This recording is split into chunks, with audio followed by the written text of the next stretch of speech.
Okay, good evening. Good evening, everyone. Thank you for coming in. Thank you for joining us. We really appreciate you being here. My name is Pamela Taba, and I'm one of the leaders of this organization, Inspired Growth NPC. We really appreciate you. We really appreciate your time. And we've really been looking forward to this session tonight, and we're really going to have quite an engaging discussion with the esteemed leaders that have joined us, our guests, our leaders. Obviously, I do not operate on my own.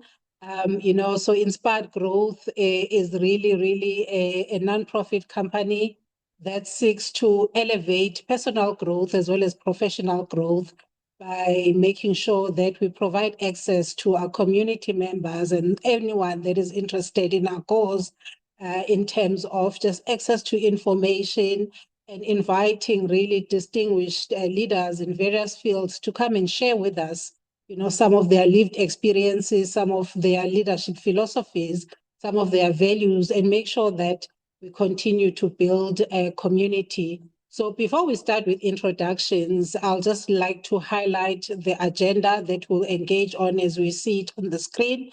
We've got 90 minutes set aside for this session tonight. So just some housekeeping rules. As you come in, please stay on mute, switch off your video. There will be time for Q&A during our engagements where you'll be given an opportunity to engage. We will be monitoring the chat. So please, you are more than welcome to pose your question, your comments, your reactions, leave your contact details on the chat as well. And also just to highlight that really the purpose of these master classes, as I've said, is to make sure that we keep engaging with each other as leaders, as members, as inspiring leaders in various fields across different sectors of our economy as well. And we have our guest speaker today, and she is really going to be covering a topic that we have termed glaring governance failures and lessons learned. So in that, we have Raksha Beecum-Khadaroo, and we are really inspired and really so blessed. Welcome, Raksha. How are you? I'm good, thank you. I'm looking forward to having this engagement with everybody today. Thanks, Pam. Awesome. And then we'll have an inspired growth session with our co-founder and community lead, Mary Kadamu. I'm not sure if you are on, but we will hear from her later, just about 10 minutes in terms of how you can get involved with our community. We also have one of our advisory board members who will just share his leadership insights and thoughts around what he does. His name is Russell Jones, and then we will also have a closing segment by our Executive Director, Dr. Pat Mazibuko. So with that, before I hand over to Dr. Pat, please also follow our website, everything about who we are, what we do, upcoming masterclasses, upcoming events that we have planned. All the information that you'd like to know about Inspired Growth is available and updated on our website, including our partnership with SA Youth. So Dr. Pat, I'm going to stop sharing and hand over to you to just do some opening segments for us and also introduce our esteemed guest, Raksha. Over to you, Dr. Pat. Thank you so much, Pam, and a very good evening to each and every one of your colleagues. We are grateful to have you with us on this platform. And today, being the 19th of February, we thought let's talk about the issues that keep our country awake at night. Governance. So a lot of people have been tripping on this issue, colleagues. We don't seem to be learning, and we then thought as the leadership of Inspired Growth that we'll take a moment and find an expert who can lead us in this regard. And we found none other than Raksha. And I had a chat with her when she was working with us in one of the institutions that I work for. And then we had a follow-up meeting, and then she gladly agreed that she will join us and lead us today. So I don't want to say a lot, but let me introduce to you Raksha. She is the director and a facilitator at Governance at Work. So colleagues, we did not find a person that did not have time. Can we please ask humbly that you stay on mute as you come in and switch off your video just to make sure that the session is not disturbed. Thank you so much. Over to you, Raksha. Yeah, thanks. Thanks, Pam. Thanks, Dr. Pat, for the introduction. Just to share with everyone a little bit about myself, I think, before we start. As you know, I was in a session with Dr. Pat, and he was sharing his director views, and I came in as a facilitator and a director into that session, and we really had some very interesting conversations. One of the key elements that came out of that session was around elephants in the room. And I think that is something that we must talk about in today's session, because I think that is one of the key things that does impact how decisions are made. And these are some of the warning signs. These are the things that do impact the way decisions are being made in the boardroom. And I think we need to start having frank conversations about that. So with that as an introduction of how I landed up here, to introduce myself, I'm a governance professional. Background-wise, I'm a certified director. I'm an accredited executive coach and an ENIA practitioner. I've got executive experience, I've got NED experience, I've got a master's in law, so I've got a legal background, and I've got a corporate background. I've been in corporate for over 20 years before I went out onto my own. My company is called Governance at Work. I support boards. In fact, what I do is I help governance to work. That's why it's Governance at Work. The purpose behind it is anything governance must work. So the conversations we have today must not be about the theory of governance. What we should be discussing are the practical sides of it, and how do we make it, how do we implement it? So the challenge is how, and this is what I do in my training, is how do we get leadership to become aware of how they think, how they challenge, how they make decisions, and how they strengthen the way their board operates. So I do this through the facilitations, through trainings, through strat sessions, board evaluations, and a lot of culture work. And then there's a playful side of me, which I have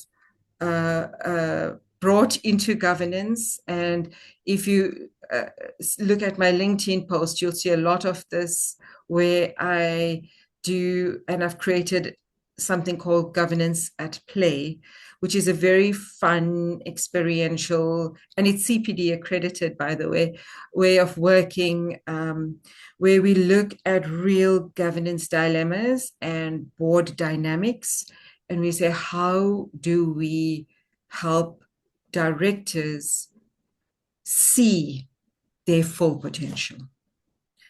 So Pat, Dr. Pat, I hope I have, and Pam, I hope I've given you the introduction of exactly where I got to here and how I got to here. Yeah, I would say just one statement. Perfect is the word. What was that? Oh, thank you. Perfect is the word. Is the word. No, thank you, Raksha. We really appreciate that introduction, and really thank you so much for coming through to really unpack this important topic, and also for being willing to explore governance failures, not as scandals, but as powerful learning moments. So I think let's get into the discussion, and we really give our guests here today to please interact with you during the Q&A session, but also check you out on your LinkedIn as well. So we will also kindly just, drop your LinkedIn handle in the chat as well, so that, the leaders that have joined us can also follow what you do and interact with the posts that we have mentioned. So I think, let's get into the first segment, Rashka, in the context of this topic. And the first segment, we've really termed it Seeing It Before It Breaks. I know it sounds like a parable, But really, it's how do we see the early warning signs? When you reflect on governance failures, that you've studied or that you've been close to, what were the early warning signs that were present but ignored or normalized or silenced? So when we look at early warning signs, I think the first statement I need to make is that governance failures rarely happen suddenly. Those early warning signs that you're talking about, Pam, are almost never hidden. It's there. It's ignored. So we just don't pay enough attention to it. And if you look at it, for example, if we talk about the technical signals, your technical signals will be found, for example, in your AFS. Right? So someone reading those annual financials will pick up, for example, something relating to the audit report or the financial statements. If it is relating to finance itself, you'd have repeated audit concerns. You'll see things like complex structures, or you'll see frequent changes in auditors or key executives changing. So these are things that are your early warning signs from a technical perspective. And then from a governance perspective, you start looking at those audit findings as a board. And if you're seeing the same audit findings coming through year after year, and there's no real consequence management to this, you have to question what is going on. That is a warning sign of a governance failure. The biggest warning sign for me is information.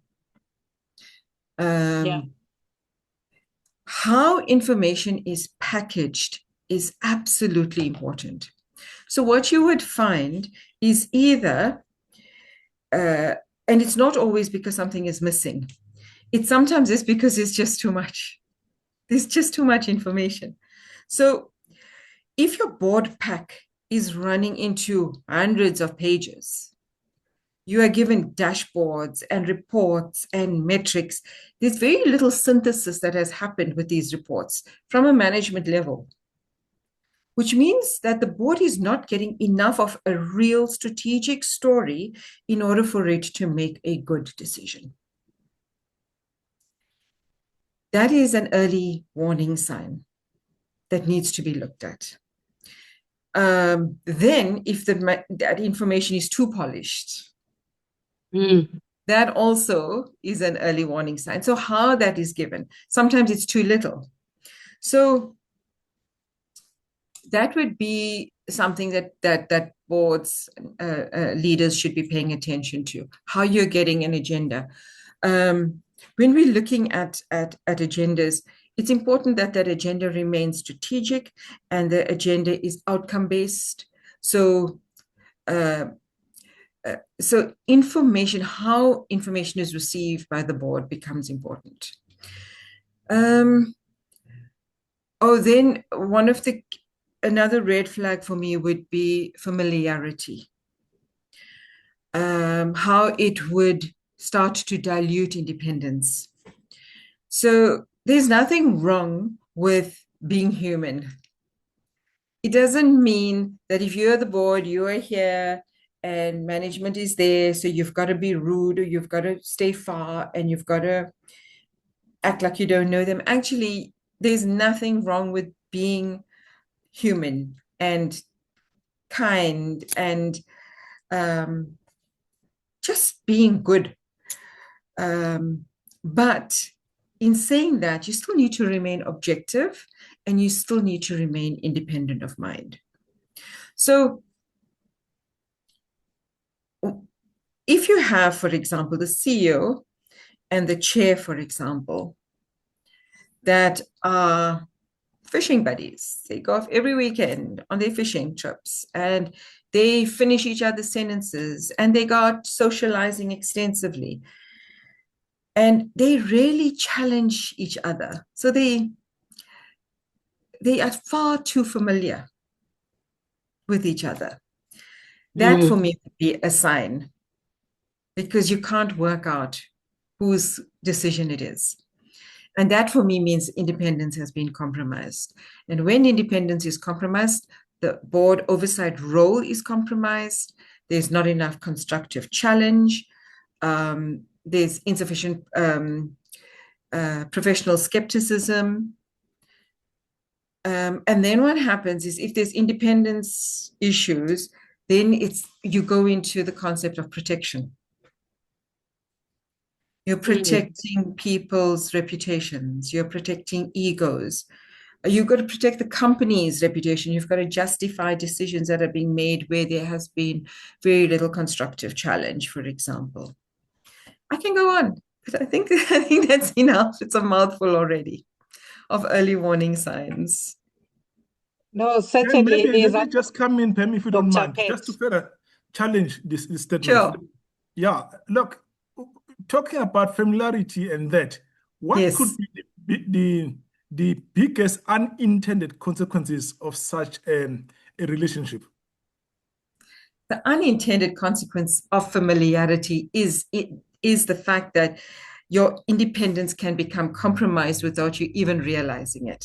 That means your oversight role has been compromised. You're not going to challenge as much. You're going to trust what the CEO has said. So if you look at what happened in Steinhoff, that is exactly what happened. There was this trust relationship between the board and the CEO. There was such familiarity between them that what was said was accepted as being the truth without being questioned. So there's no constructive challenge against it. The professional skepticism goes away, because you're trusting in everything that you are seeing without actually asking yourself, what does this mean? Am I getting the full picture? Is everything that I'm getting, is it at face value? What more do I need to do to probe, to work out that the information that I'm getting has been considered in its fullest form, and that there are no other best options that we've got? Is the board getting a chance? If you're too familiar, you stop analyzing information. You stop asking those uncomfortable questions. So, if you stop asking uncomfortable questions, it's because you don't want, when you go out for that beer, you say, why did you ask me that question? And then you've got to justify yourself afterwards, Okay. I hope I answered your question, Dr. Pat. No, 100%, 100%. Pam, you may proceed. No, thank you so much. Raksha, as you are talking, like, so many scenarios come to mind in my head, and I'm thinking, in my early career, I wish I could have known some of these things, but that's the purpose why really we have this session, so that we can empower the young professionals, the emerging leaders, and also the seasoned leaders as well, that may have not been exposed to some of these dynamics. So you are really, really hitting home. Let me just tell you that. So let's get on to our second segment, which is really, we've termed the board dynamic in relation to power, oversight, and friction. This really centers around oversight versus micromanagement now, right? Because, some boards often struggle with the tension between oversight and micromanagement. So from what you've seen and experience, Raksha, so where do boards get this balance wrong? And what should they be doing differently? The balance between oversight and micromanagement. Okay. So the first thing for me is that the board needs to understand their role, and management needs to understand their role before we even move any further. So if we understand each other's roles, and then you each stay in your lane, if I can put it that way. It's as simple as that, right? Mindfulness. So you're mindful of your role and you stay within it. So if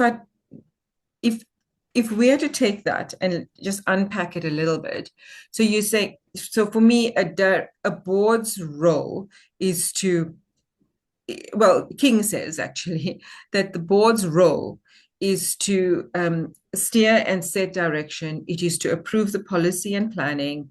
It is to monitor performance, and it is to ensure accountability. So it has a specific governance role that it has to do, and that role's very strategic. And then you've got management whose role follows from there, which is to execute these strategies, and it is to report on their performance and how they've executed it. So in understanding those roles, what happens is that micromanagement can happen, but we've got to understand, where does this come from? And it's usually a symptom of many things. The one is when trust has been eradicated somewhere between the two parties, right? Usually board does not trust management anymore, or they do not trust the executives or their staff, or something's triggered it, but there's a lack of trust. The second one is weak reporting. So you're not getting enough information, or you're getting too much information, or you're getting information that's incorrect. So the reporting is weak. Then if you've got a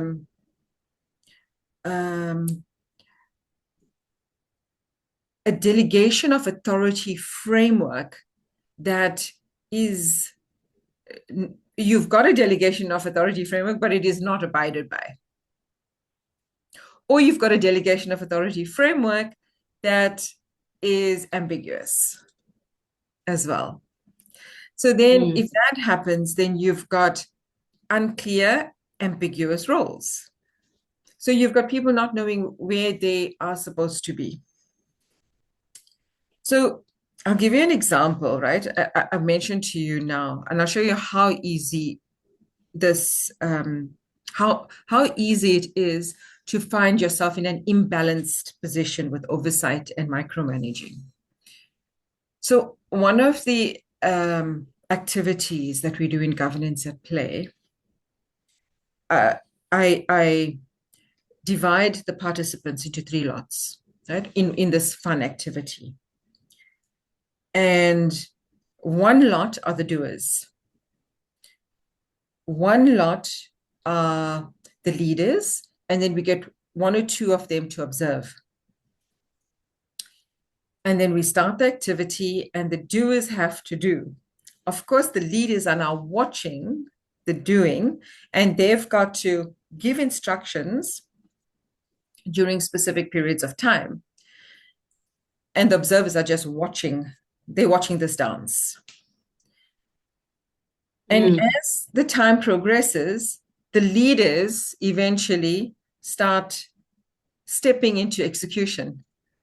So they want to help finish it. They want to fix it. They start shouting out more instructions rather than just during the times that they're supposed to do it. They start pointing at the things that needs to be fixed, or what needs to fit together. And you see their hands start moving, and you see them becoming more vocal, and far more than what the mandate was in the activity. And then we run the process. And a lot of times what I get is, I didn't even realize I was doing this. A lot of people say that. I didn't even know I was overstepping, but I'm overstepping. Which means many times overreach can be very unconscious. And this unconscious overreach can often blur accountability, because you don't even realize that you're actually undermining management in the process, and you're creating unintended tension. So how do we balance this? So the first thing would be is to understand the difference between the strategic and the operational from a delegation of authority perspective. So what do I keep and what do you keep? And if you are aware that every one of us are capable of overreach, we must become more mindful and more disciplined in the way we are doing things. So it means you asking yourself this question, am I overreaching? And how do I stop it? To management, to the COSEX, a well-structured board agenda is a treasure. It must focus on the strategy, it must focus on performance, on risk, everything that you need from an outcome base is important. From an oversight perspective, also the type of questioning that you do in a boardroom. So are you asking the right questions? So one of the acronyms that I use in my training is WAIT. Why am I talking? So is the board asking the question for the sake of asking a question to say that I've read the agenda? Or to show how much they know? Or is it a really valid question? And it can be a really valid question. Is it because they don't trust? Or is it a valid question? Then on the reverse side, you've got to ask the same question about management. Why are you talking? So if you've given a report and you're assuming that that report has been read, why are you doing a full presentation for a whole hour? So, and that's when it can happen as well, because you might say something that was not in the report, and then micromanaging can happen because of trust. Because you said, you didn't tell me this before, you see? So it requires conscious leadership from both sides. Coaching can help with leaders. I'm a firm believer of coaching. I coach and I am always coached because it does help you with blind spots, and overreach is a blind spot. Board evaluations, because you don't realize it's happening until you see it in a board evaluation sometimes. And then open communication. That comes with trust. You must have open communication between the board and management. Pamela, mouthful. Maybe let me just do a follow-up on this. Yes. Raksha, two things. What happens when you've got management that is well over experienced compared to the board members? That's one. Number two, how do you deal with a situation where you find that now there's an element of distrust between management and board that could tempt board to overreach a little bit? Over to you, ma'am. Okay. So first question, let me get the questions, right? So your first question is what happens when management is over-experienced? Yes. Yeah. What happens when management is over-experienced compared to board to such an extent that the board gets to a point where they are unable to ask or probe the right questions? Thank you. Okay. So the first thing is, let's understand the roles. And the role is, the board has a specific role and management has a specific role. So this is not about how much of experience you have from a management perspective. Because I could be a manager sitting in a CEO role. I could be a CEO sitting in a role for 30 years, but I could be a director that's come in for 5 years. But it doesn't mean that I am less experienced. It means that the type of questions that I'm going to ask are a lot more strategic in that position, whereas a CEO might be coming in from an operational perspective with amazing experience from a management perspective. So you're coming in with two different roles. You're playing two different roles in the organization, bringing in value with the experience that you have. And the organization has employed you for the type of value that you're bringing into the organization. So if management have got this over experience, to use your words, Dr. Pat, it means that the organization needs that type of experience for the operations to be fully equipped. And for the board, they've brought in certain skills that they require in order to ensure that the oversight function happens appropriately. Okay. Now, So that well answers your taken. first Yes, it is question. well taken. Yeah. And then the second question? The second question was around what happens when trust disintegrates between board and management. Is that right? 100%. Okay. That requires a lot of work. That's where I'll start. So building trust means very real conversations. So I find when there's this disintegration, there needs to be very serious conversations that happen with both parties, and there's a process in which this has to happen.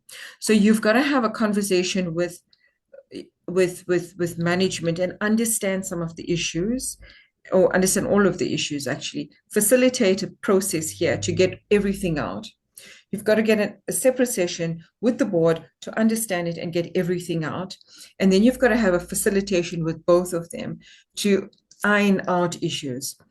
But in doing that, it's a huge facilitation that requires a lot of time and effort, and it is about building trust. So it's not something where you walk into a room and you do one session and it's over.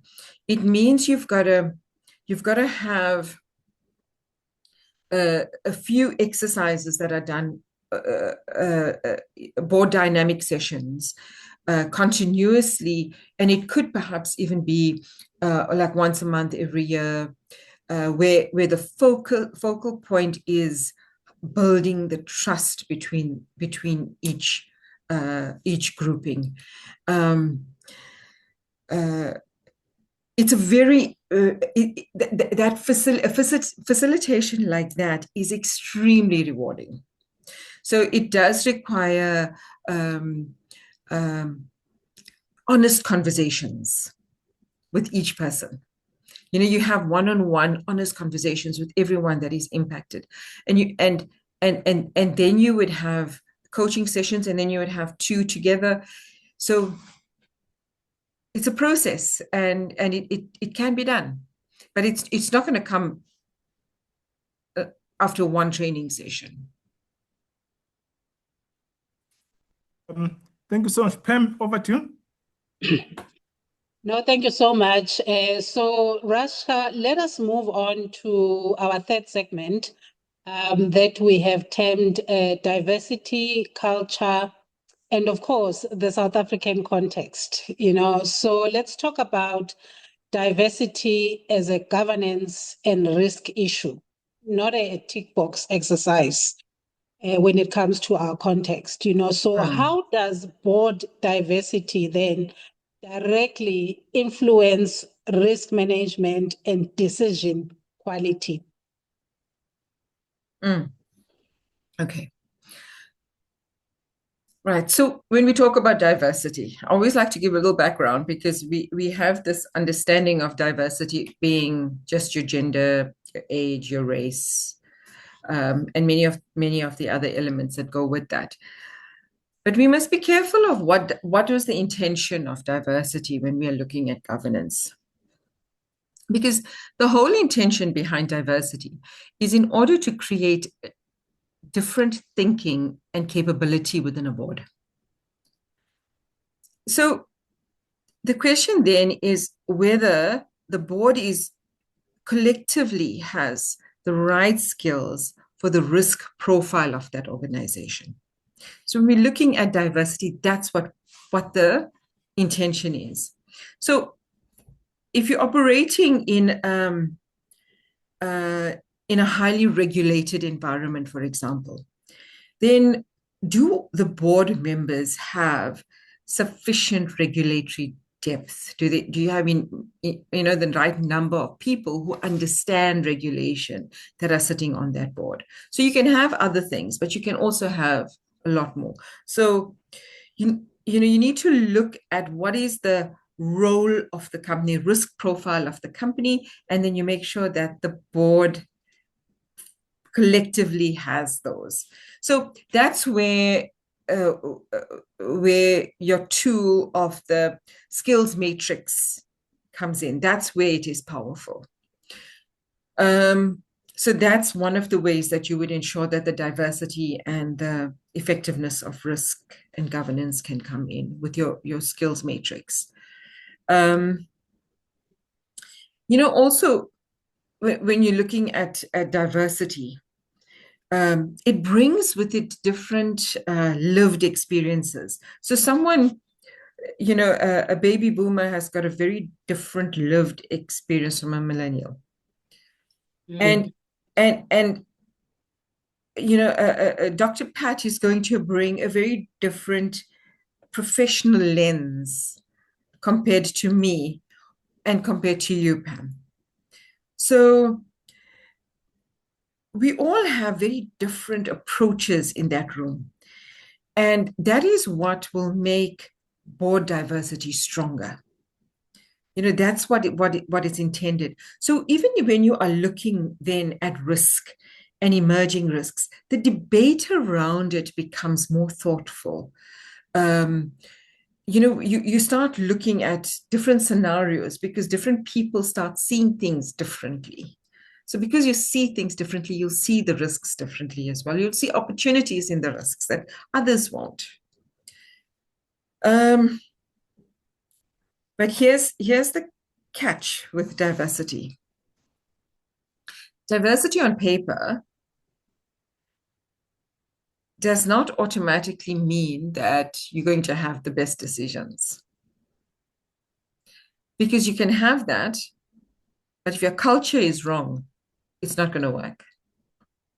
So you can have a diverse board, you can tick off against everything, but if there is no, so if there's still silence in the room, if you still have dominance, one person speaking too much, or if you have unchallenged assumptions, there's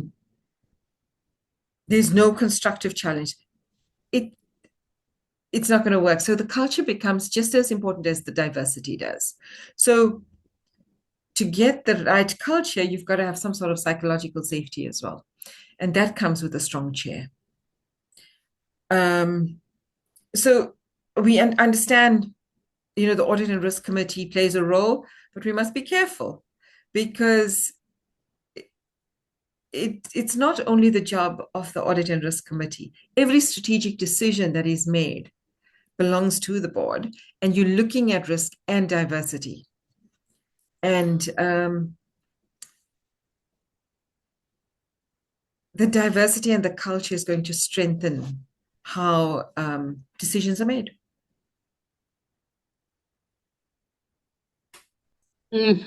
Dr. Pat, thank you so much for that. Raksha, you have just really given us food for thought in terms of, how diversity and culture plays out, on boards. But I'd just like to probe further, just in the context of cultural factors in South Africa, because, in our context specifically, how do cultural dynamics like power, like hierarchy, and even our history shape governance practices for either better or for worse? In your experience, what have you seen in the space? Okay. Right. If you look at South Africa in general, we operate in an environment where the respect for authority is very strong. There is this, we must face it. These are some of the historical issues that we have. So we always have respect for authority is very strong. And as a result of that can impact in that it can limit challenge. it can definitely limit challenge. Also, within South Africa, we live in a community. So we've got the opposite end too, right? We live in communities, we make friends. You know, when you travel overseas, people say we are the friendliest people on earth, basically. And with us, we are relationship driven, we are community driven. So we don't want to say something that is unpopular or that doesn't sound right. So there's always this tension of loyalty and accountability. And that is a cultural factor that we must be aware of that can impact us. We've also got historical power dynamics, which are things like race and class and gender. Never forget levels of education. It was raised earlier as well, right? Where you went to school. So the financial elements as well. All of these things impact the independence of the mind, but also you must remember it creates imposter syndromes. So sometimes the cultural factor, it might not necessarily be that much as it's what we've got at the back of our minds, which creates a huge imposter syndrome for many people. Yeah. So for me, that's how some of the cultural factors do impact on the governance practices that we do have. But also, when you're looking at culture, the culture starts from the top, because the board is responsible for this. So how does ethical culture comes about? How these shared values come about? The practices, the way we do things comes from the top. So if you've got a board that is not ethical, or someone in the board is not ethical, people are watching. And sometimes you do according to what you see. And we've got a lot going on. We've got a commission that is currently happening. So we are watching people who are leaders, and we are wondering, well, if they can do it, why can't I? You know, I remember doing a session for a board, and the night before, I was sitting at the dinner, and one of the board members got up and asked the waiter for a bottle of wine. And he said, "Please don't open it." And he picked it up and he took it away.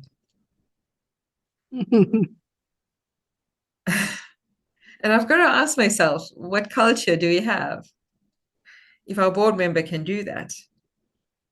So what culture is on the top? Because the culture and the top comes from the culture of the directors themselves. And so what culture are the directors bringing into the organization? They are bringing their own experiences, their own biases, their own comforts, their own fears with challenge, or they need to challenge their own views. And it means that we need to be very mindful of many of these elements when we are leading. Thanks, Pam.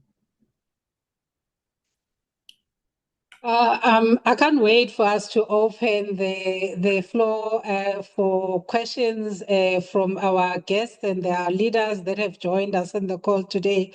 But before we do that, can I just really maybe ask about, the learning, the tools and accountability, in the context that, can you share one governance failure? Obviously, you don't have to disclose the details and where it happened and how it happened, but just one governance failure that became a turning point where the organization genuinely changed course, and what shifted, to enable that recovery? Okay.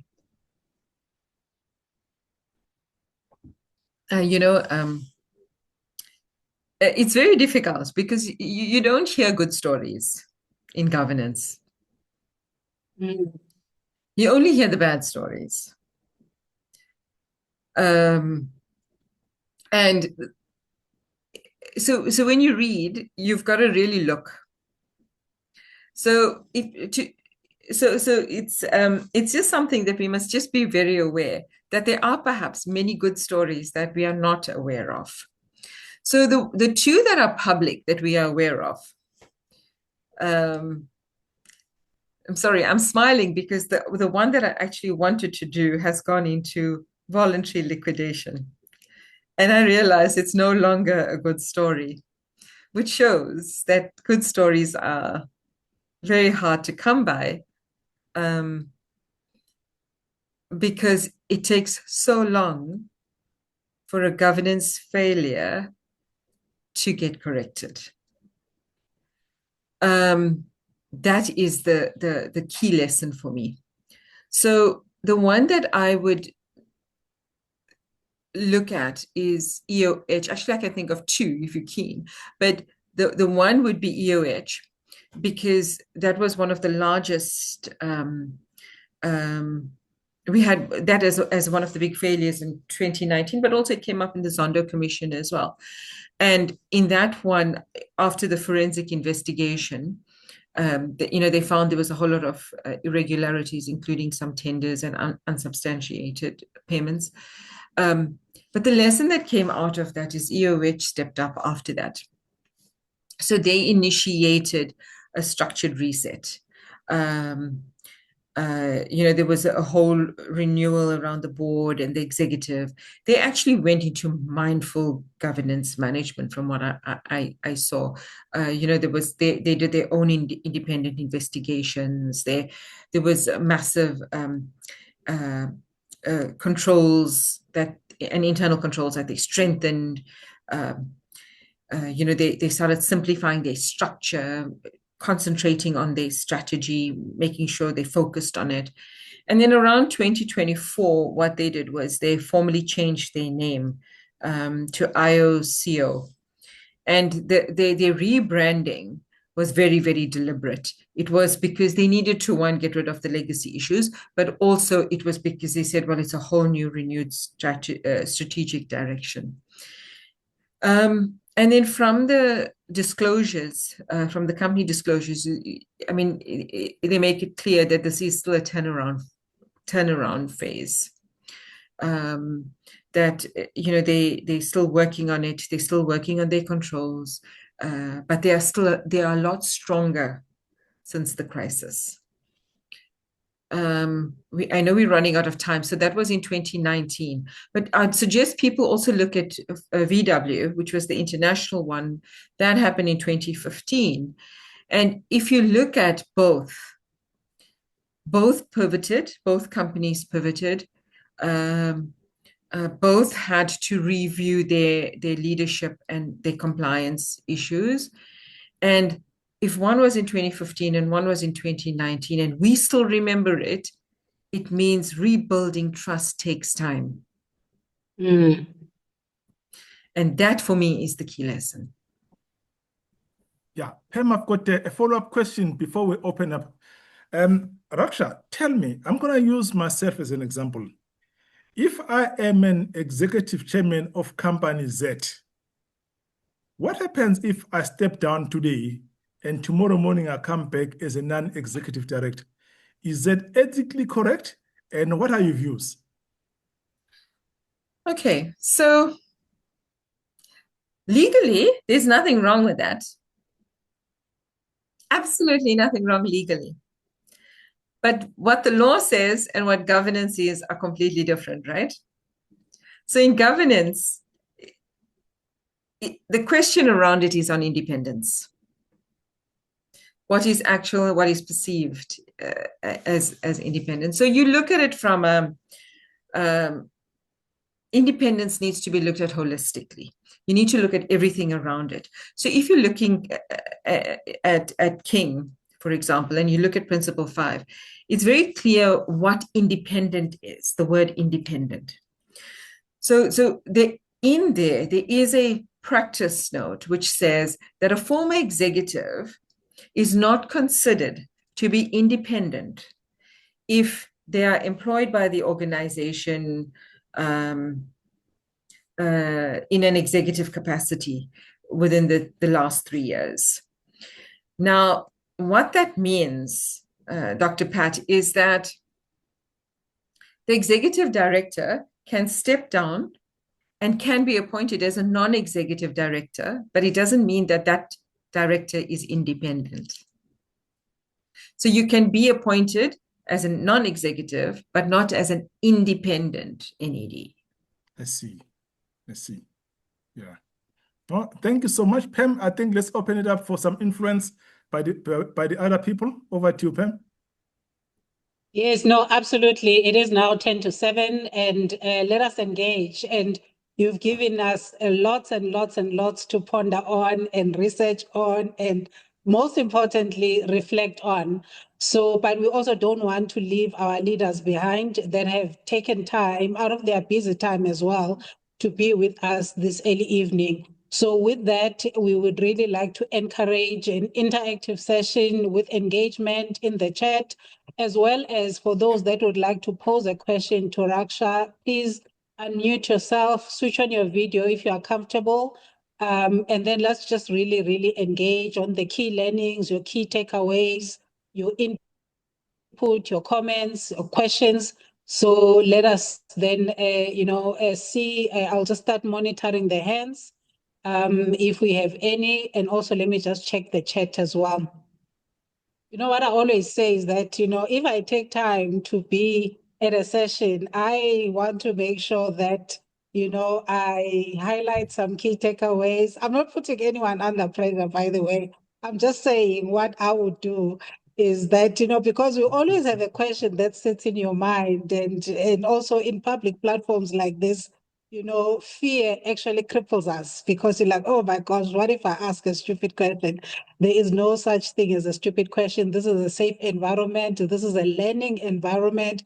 I'm also learning myself, because part of growth, that's why we call this organization Inspired Growth, is that, you need to get to a place of self-awareness, realizing that, in some aspects, you don't know what you don't know. So you need to call in the experts, call in the people that are experienced in that field to actually educate you, and then allow yourself to ask the questions. So I hope I have put If you I in could a just comfortable interject, position. if you don't mind. Yeah. Let me interject. I saw a comment coming from Linda Kuluse, but may I ask Linda Kuluse to come in? Linda, please come in directly. Let's hear from you directly. Linda Kuluse.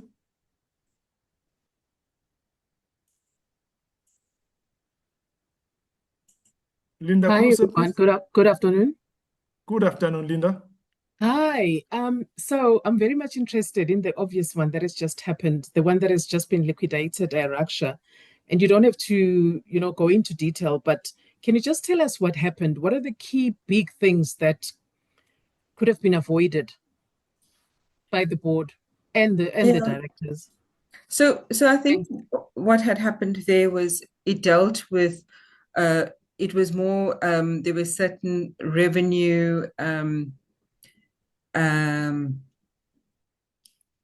that was, how do I put this? Let me see how I can put it, because it's still in court, so I've got to be cautious about what I'm saying to you. It was basically, there was a misinterpretation or a lack of information that was put within the annual financial statements. So the annual financials did not give all of the information relating to, or actually what it did was it gave two, it said that there was far more sales that happened on the property side as opposed to what really did at that point in time. So it was more the timing of it. So the sales may have happened, but none of that money had come through, literally. So a lot of it had to do with financial signals, financial technical signals that should have been picked up.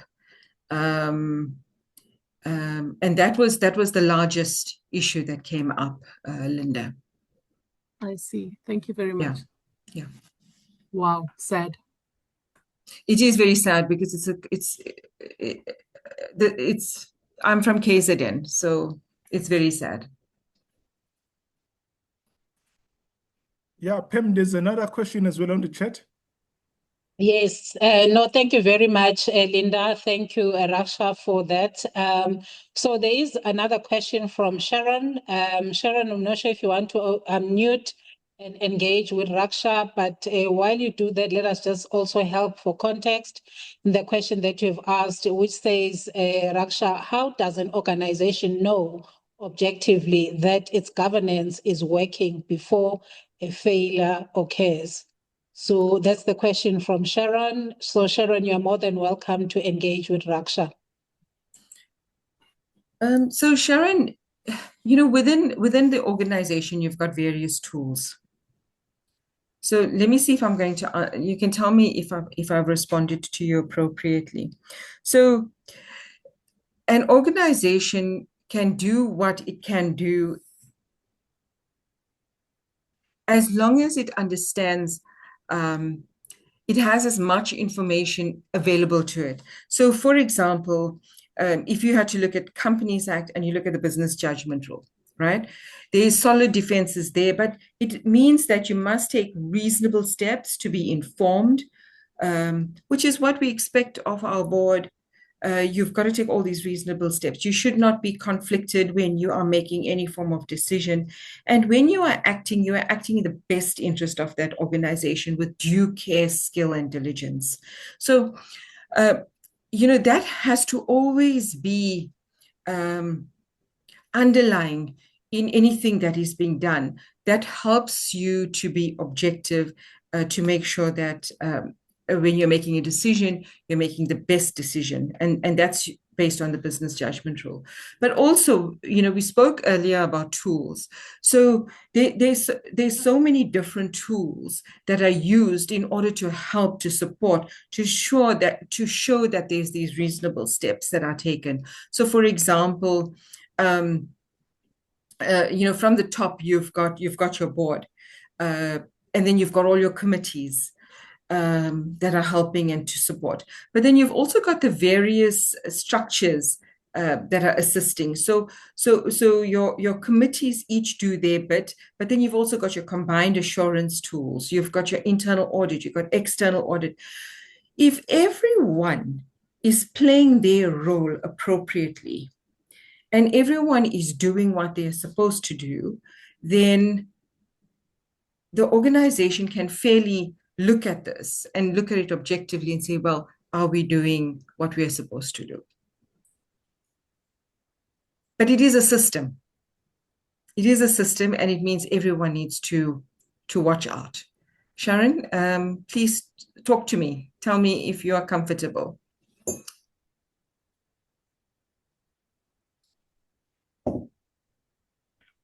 Okay, with that, thank you for that. So we believe that we would like to believe that Sharon is covered.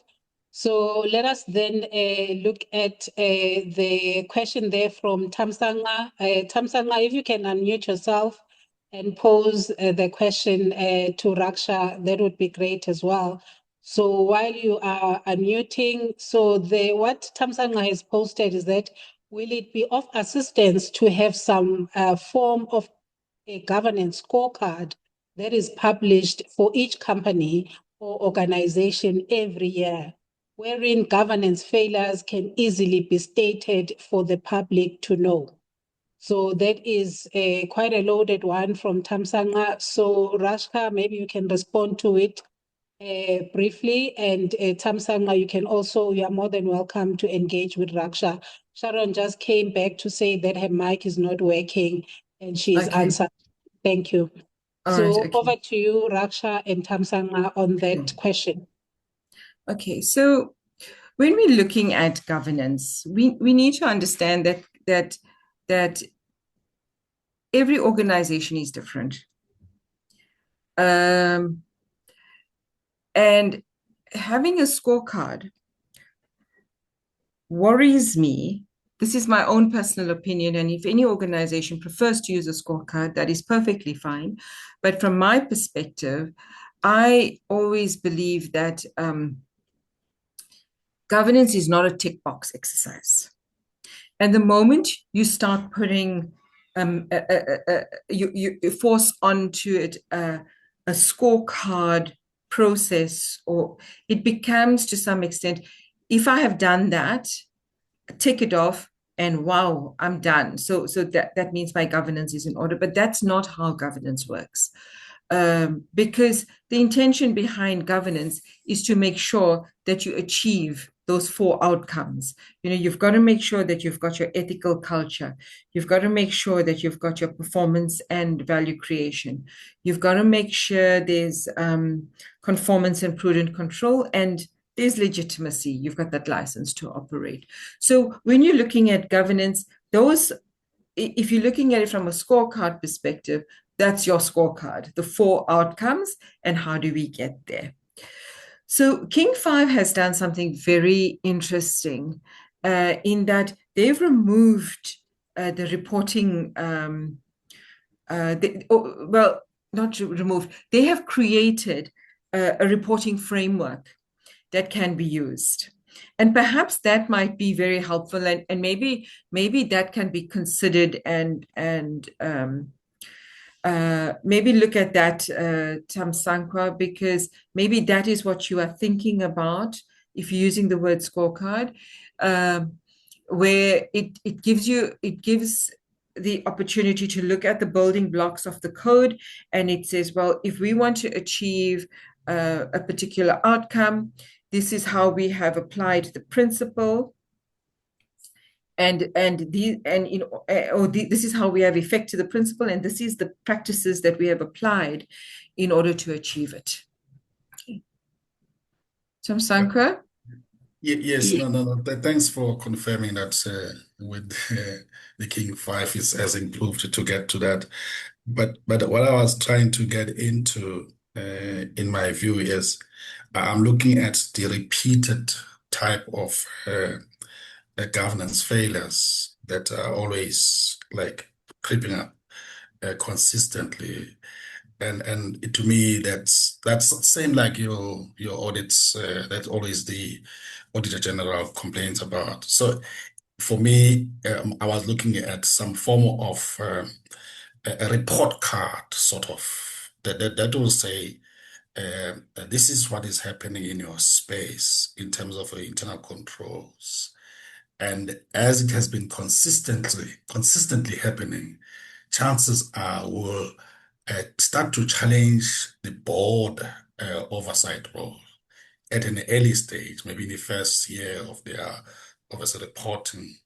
The indicators will be easily noted, because what I'm seeing is we are very good at the finance part.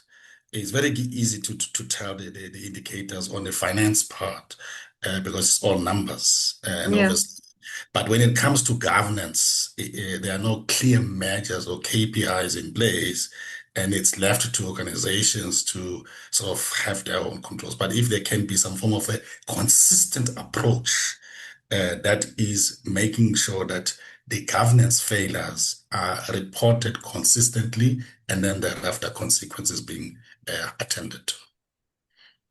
Yeah, I think because each organization is so different, they would be managing their governance differently. Then you've also got to look at proportionality, and you've got to look at the size of the organization, how much they can afford towards putting together governance structures, etc.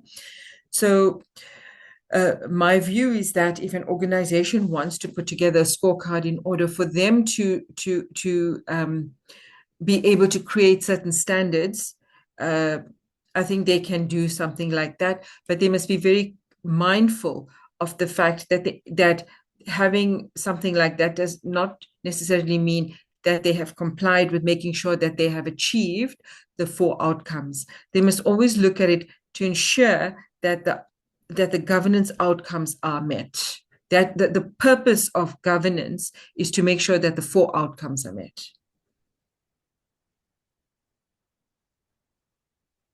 No, thank you so much. So we've got a thumbs up from Thamsanqa.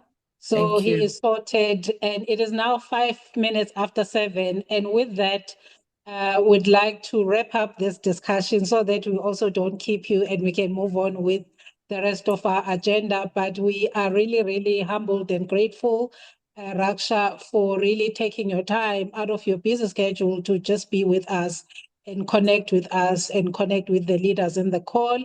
We've noted that you've left your contact details as well in the chat. So you are more than welcome to connect with Raksha and see how you can interact with her, going forward as well. So we are really grateful. I'm not sure, Dr. Pett, if you've got any closing comments on this segment before we move on to the next one. No, thank you so much, Pam. But from all of us, Raksha, thank you so much. You've shared a lot of stuff, but most importantly, you've also scared us in some way or another. I think we have got to go back to the drawing board. So in the interest of time, from all of us, I just want to say thank you so much, and also invite my colleagues to basically further engage you offline, because that's how we roll here. But let us wish you well in your future endeavors. I thank you. Okay, thank you. Just remember the last word, my parting words, that governance is only real when we apply it deliberately. Thank you. No, So much. thank you very much. Thank you very much, Raksha. It's really, really been a pleasure having you. Thank you so much. We will certainly connect and reach out. Thank you. Thank you. So with that, let us move on to our next segment. Mary, you're going to have to forgive me. So can I swap you with Russell, just in the interest of time, and then you can come in towards the end, just before Dr. Pett closes off, just for 5 minutes to just highlight, our membership and how people can get involved. Not so much in detail this time, just some key highlights. So with that, we'd like to welcome one of our advisory board members. As I've mentioned earlier, that our NPC is made up of about 14 leaders, including our advisory board members from different sectors of our economy, that keep us accountable and making sure that we implement fairly some of the programs that we embark on, including these masterclasses. So with that, we'd like to welcome Mr. Russell Jones as one of our advisory board members, who will just give us, some key highlights, insights into the work that he does and how he's involved with Inspired Growth from an advisory perspective. So Russell, over to you. Thanks a lot, Pam, and hello to everyone. Welcome. My name is Russell Jones, and as Pam said, I am an advisory board member. And I'm not sure I bring that much to the table because my background is primarily in the military. But obviously, I'm always happy to help and to serve, and Pam asked me to serve, so here I am. One of the things that obviously comes from my military background and in my professional background is governance and honesty. Without that, you don't really have much of a foundation. And I think, fortunately, we've got a very good base of people to build a very honest, truthful, and good organization, which I think every organization needs to be. My calling in life is to keep people safe, and that is something which I am very passionate about. And given that we have governance failure with safety for people, and especially in the GBV space, that is something that I also serve in my professional capacity, always looking to help people wherever I can. And obviously the thing behind Inspired Growth is to help people, to help those people that are less fortunate. And if we can contribute to that in any way and any means in this country, then we need to stand up and be counted. But yeah, other than that, I'm not a great advertiser or self-promoter. In my military, majority of it was special operations, so I'm used to being in the shadows, not in the limelight. But at the end of the day, sometimes we have to stand up and be counted and step into the limelight for the benefit of others. And that's what I'm happy to do by supporting Pam and the Inspired Growth NPC in whatever capacity that is needed. That's about it from me. No, thank you so much, Russell, but don't go away, because I'm just going to ask you some follow-up prompts. I'm not going to let you go that easily. But no, thank you so much. Can you just, maybe enlighten us in terms of, I know that your organization is called Shanti Innovations. Yeah. So can you just give us some context, the inspiration behind the name, and what the organization actually does, and how do you partner with other organizations or individuals, and what are some of the services and products that you have, and your role as the Chief Wellness Officer in the Shanti Innovations organization. So that's like a mouthful. So that will require you to answer for the next 6-7 Yeah. minutes. Yeah. Okay. Yeah. So Shanti means peace in Sanskrit. So one of the things that my service has taught me in my professional life as a protector is I have to use violence to stop violence. And it's the only time when violence is acceptable. And that violence has to be moral and it has to be legally justified. So Shanti Innovation started off actually as a personal safety product development country in the GBV space. And the product that we developed is this. It's called a brolly guard. So it's an umbrella, but it's got a hidden pepper spray in the handle. And we've actually partnered with Mameza Community Safety. So that is a social enterprise product as well. So for everyone that is purchased, we then donate one to Mameza Community Safety, who then give it out in a disadvantaged community. And that came about primarily because a colleague's helper was raped when she got out of a taxi at Deep Sloot. And it just angered me. And I said, there's got to be some form of solution where, I was bullied as a kid, so I learned to fight back. And then I went into the military and I really learned how to fight. But the thing is, though, is research also shows that being able to defend yourself is actually quite critical, especially in the non-partner violence of GBV. So what happened was I was looking for a solution where women could openly walk, being fully able to protect themselves, but not draw any attention to it because of my covert background in special operations. So then I saw that a lot of ladies walk around with umbrellas and they use them for shine protection from the sun, or they use it during the rain. So I developed the brolly guard with the ability to have a personal defense pepper spray in the handle that you just have to squeeze it and it will then stop an attack against you.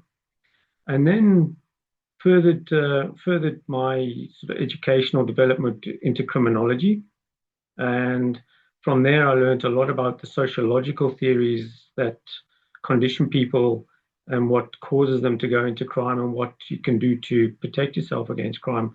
And I recognize that in the mental health space, there's a thing called the fear of crime. And if you look at fear of crime, it is so relevant to South Africa. Everybody literally fears crime. And it's actually a mental health issue. But the vulnerability to it, the research showed me, is that it didn't sit in the psychology space or the sociology or criminology space. It actually sat in the protection space. So that was the basis after I did a research paper for Safety Wellness. And Safety Wellness is basically a service that we provide to corporates to limit their cost of lost productivity due to crime victimization. And that is both from physical health and mental health perspective. So the program also deals with the vulnerability to the fear of crime. But what was quite interesting, if you consider interpersonal violence, and this includes GBV, the interpersonal violence, just from a mental health perspective, the disease burden cost is costing South Africa 2.5 trillion rand a year in depressive and anxiety disorder costs, just through the loss of productivity. And if you consider nearly half of that is from domestic violence. So that shows how we need to do a lot of work in society, not only to fight GBV, but also to prevent interpersonal violence from non-intimate partners. And when it comes to the domestic violence, we don't really enter that space, but we do look at enabling and empowering people to stay safe from interpersonal violence that is non-partner violence. And obviously the benefits for organizations from that is they don't lose the productivity and they don't lose the productivity due to mental health issues, which is a hidden tax at the moment. I mean, for example, one person gets raped and that is 322 lost hours of productivity. And scarily, I got some figures from one of the leading EAPs, and I was expecting their rate of rapes that they would have dealt to be about 2% of the calls that they dealt with when it came to crime. And it turned out they were dealing with 14% of their calls were dealing with rape. So that was 7 times than what I expected from the official statistics. So the situation is actually a lot worse than we realize. And again, I'm on a mission to try and keep everybody safe as well. And that's what Shanti Innovations is all about.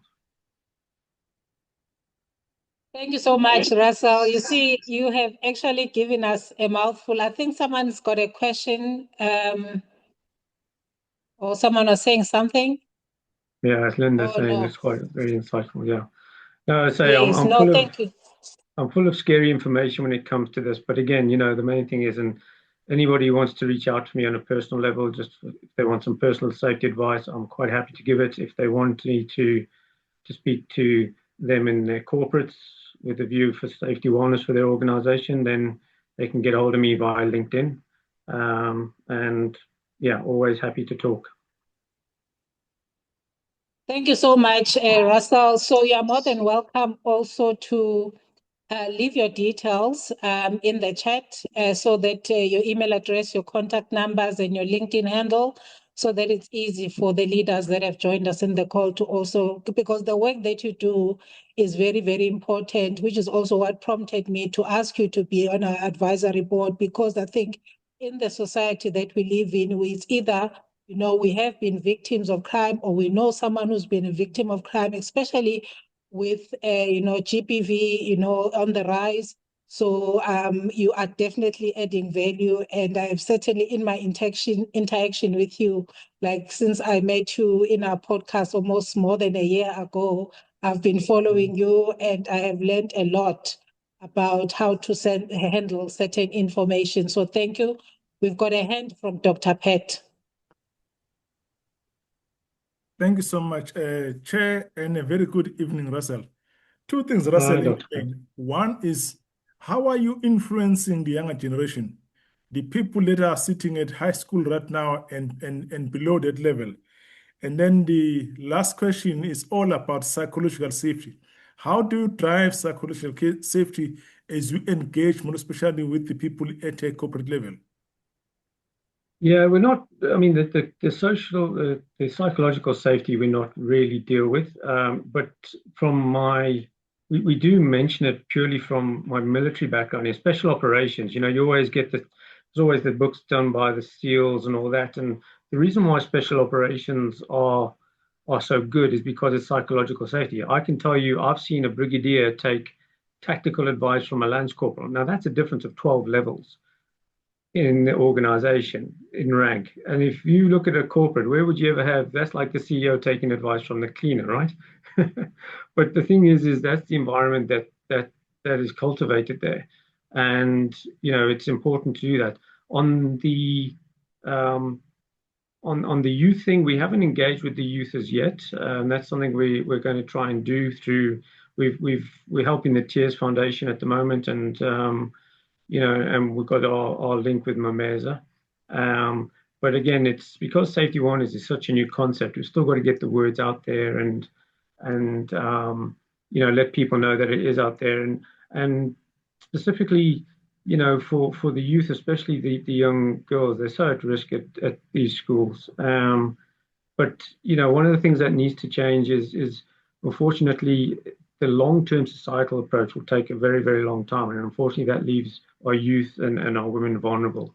And unfortunately, that until that changes, we're going to have to give them mechanisms to be able to protect themselves. And that's what I'm looking at doing.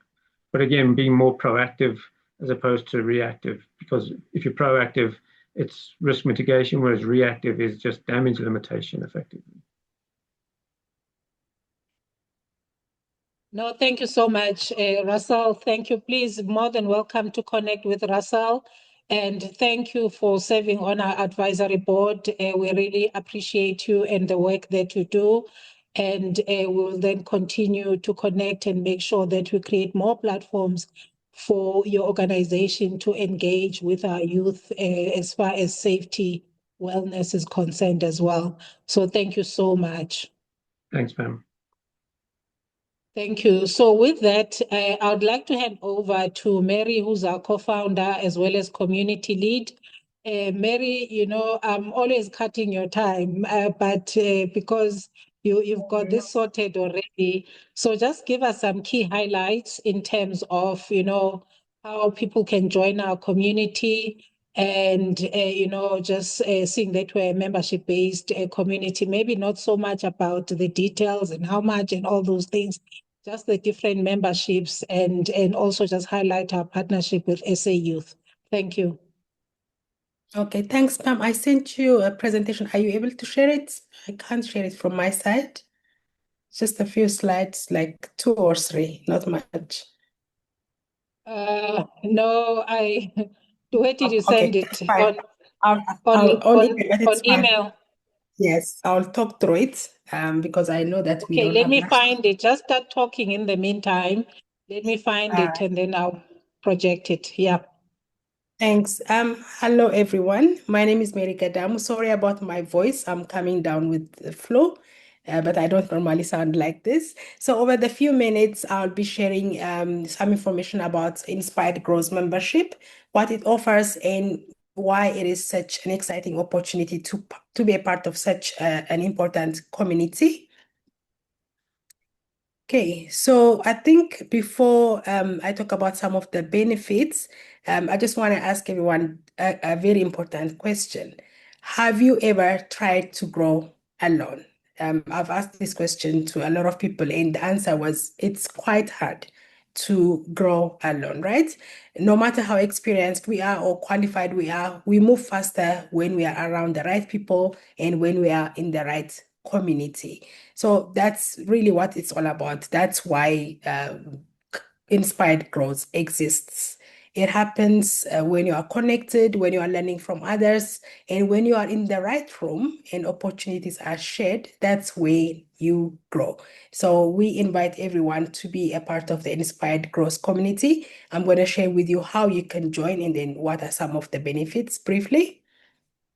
So members can access to monthly master classes and live learning rooms like the one that we are attending now, leadership and career development tools and templates, member-only webinars and roundtable discussions, priority discounts for programs and our annual summit, a digital learning resource hub, and quarterly leadership and career insights.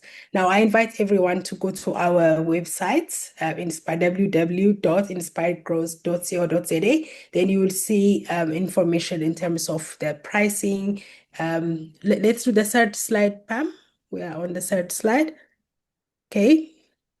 Next, please.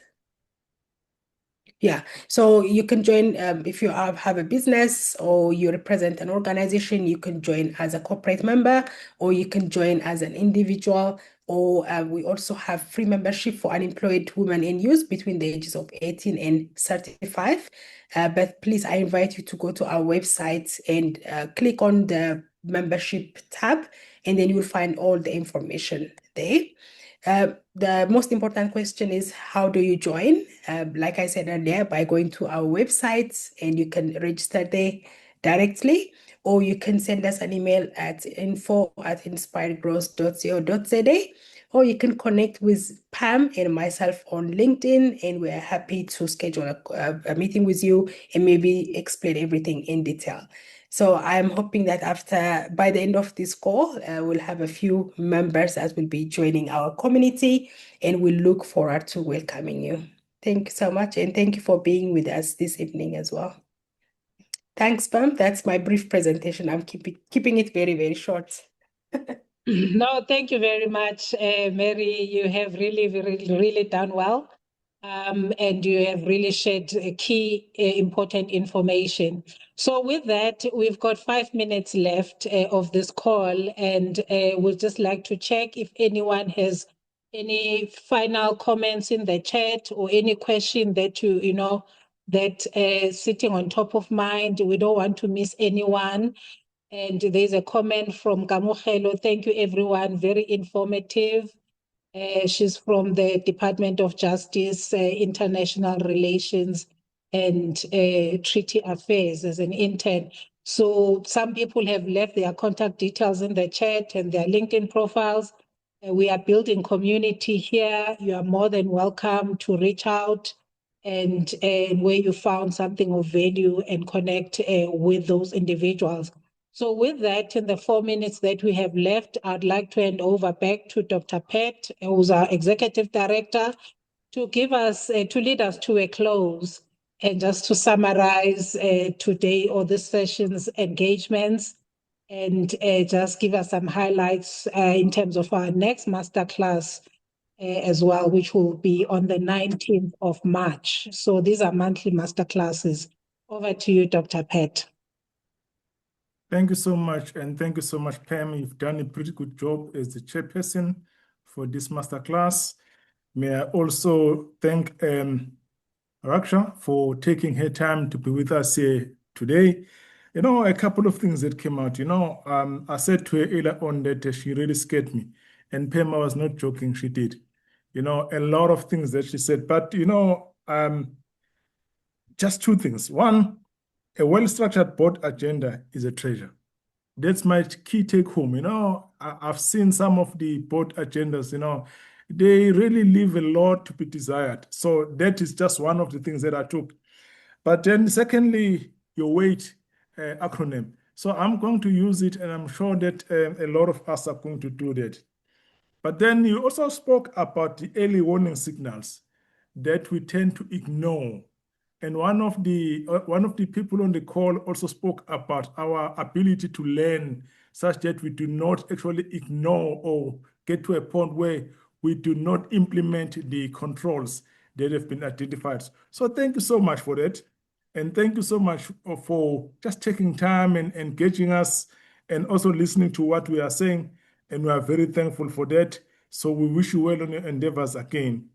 And then coming to our guests and our leaders, thanks a lot. You are here in numbers, and we are very thankful for your time and also engaging us.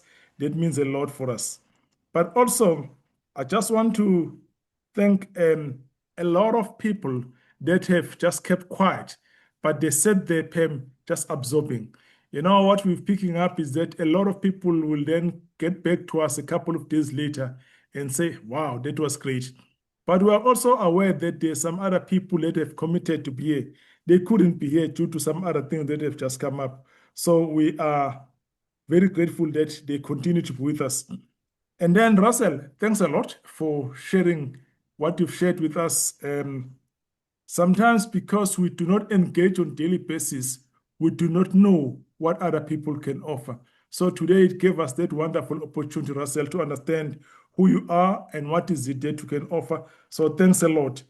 And thanks a lot to yourself as well. And sometimes we bring you right towards the end of the session, but you always find ways of being succinct. So I'm also gonna take a leaf out of that and make sure that we finish before 1930. Pam, to yourself, thanks a lot for always driving this. We are grateful that we work together as a team and we are growing. And I've always said to Pam that, you know, you just have to make a start, and making a start to improve every time. And then on that note, I just want to wish each and every one of you all the best to you and your families as well. And it's almost 1930. And then God bless you. Good evening. Thank you, Dr. Pat, for those kind words and kind acknowledgement. And thank you and goodbye to each and every leader that joined the session. We will talk again in a month's time on the 19th of March, same time, 6 o'clock. And the topic for our next masterclass in March, it's called Harnessing the Future of Work and People. So we've got a global HR Future of Work leader that will be joining us as a guest. And we also have one of the influential HR leaders in the country. So look out on our social media. We are on all social media platforms. The March Masterclass is also available and advertised on our website. So when you go there, you will know exactly who these individuals are. Thank you very much and enjoy the rest of your evening. You are highly appreciated. Thank you.